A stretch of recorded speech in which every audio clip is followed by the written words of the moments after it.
Hey, welcome back. This is part 2 of my look at the Atari Jaguar. If you haven't seen part 1, be sure to check it out. It's on either my homepage, andyvgr.com, or of course on this YouTube channel. If you're not on YouTube, go to andyvgr.com to see it. Alright, so I said we're going to look at one of the quietest versions of Doom in part 1, and that's exactly what this is.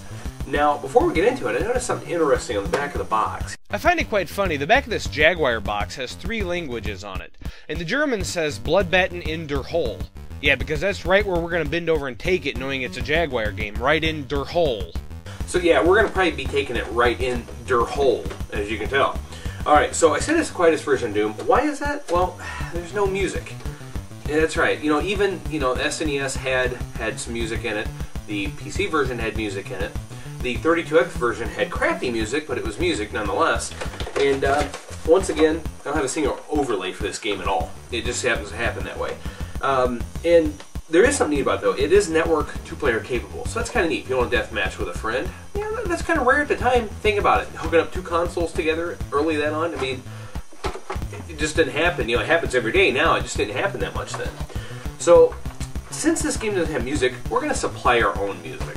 And what kind of music we're going to be talking about? Well, I thought, why don't we go with, ABBA, Dancing Queen. Let's see how that would work out.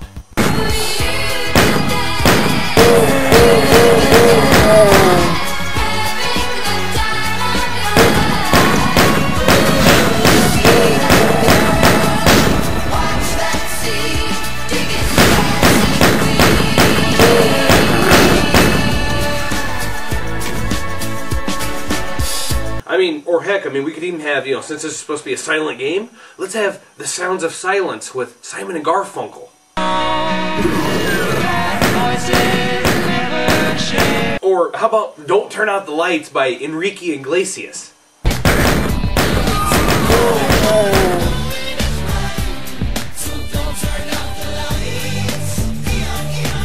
You know what? I even bet the theme song from the show Enterprise, that Faith of the Heart, would even work in this game.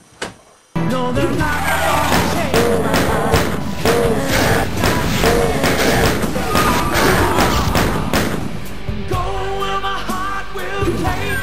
Okay, so this game isn't all that bad. It is better than the 16-bit versions as far as graphics go, which I would hope so. But as you can tell, some games on the Jaguar just weren't that much better. But anyways, I say, someone told me it makes it creepier.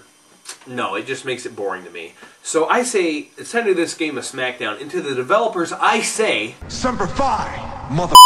Dang right, that's what I say to the game too. Anyway, so next we're going to be looking at Wolfenstein 3D. Now, Wolfenstein 3D is along the same line because it's made by the same company, id. And actually, the version of this on the Jaguar is very cool. It's got the music there. Doom doesn't. But it's also got crisp graphics. They're very, very cut straight lines. They're very crisp and very sharp. So to that, I give them applause. Let's go ahead and take a look at it now.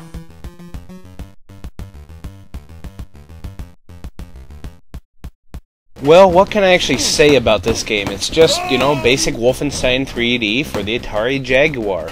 And that's about all there is to it. If you look, all the German soldiers look like they're, I don't know, naked when they're coming running at you. Maybe they're at a hot disco nightclub or something. It is kind of funny, though, if you listen to the music background. It sounds like it's kind of farting at you or something. Hey, it's better than Doom's silent treatment, so that's all I gotta say. Wolfenstein 3D, not a bad game for the Jaguar.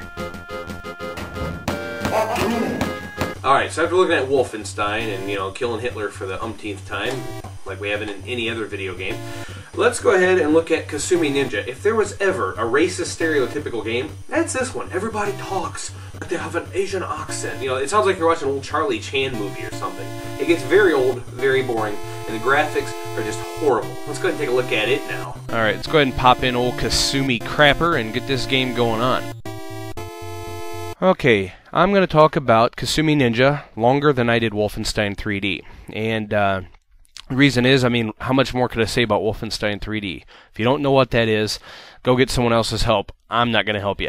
Anyways, Kasumi Ninja is a fighting game that is trying to be a complete ripoff of Mortal Kombat and fails miserably in every way. The controls are just laggy. They don't feel very polished. The backgrounds where you play in is just, horribly rendered. The only neat thing about the game is that the blood stays on the ground when you're beating up someone. So after, after the fight, it looks like an 80s horror flick. I mean, there's that much blood on the ground. Now, one thing the game does have is a lot of Asian stereotypes, and I say that because the announcer guy is got this. I mean, you can just tell it's a fake Asian accent. And by stereotype, I don't mean like Sony or Philips or Magnavox. Okay, that's just a corny joke, and I won't go there. Let's go ahead and look at the game.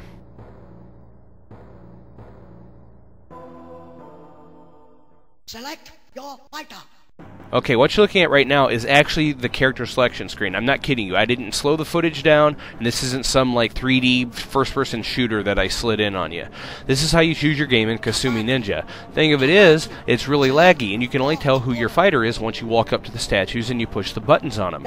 But since the game turns it so slow, it would take literally, 2-3 minutes to pick the guy that you want if he's halfway across the room. It is a pain in the butt. Round 1. Here's an actual fight in the game, and like I said, the backgrounds aren't that very detailed, but as you can see, the blood is staying on the ground, just like an old 80s horror flick. If you have a Jaguar, however I'm supposed to say it, just don't pick up this game. It's very bad, hard to play, and if you like it, man, I'm sorry. I am so sorry. Alright, after looking at Kasumi Ninja, we have... we have...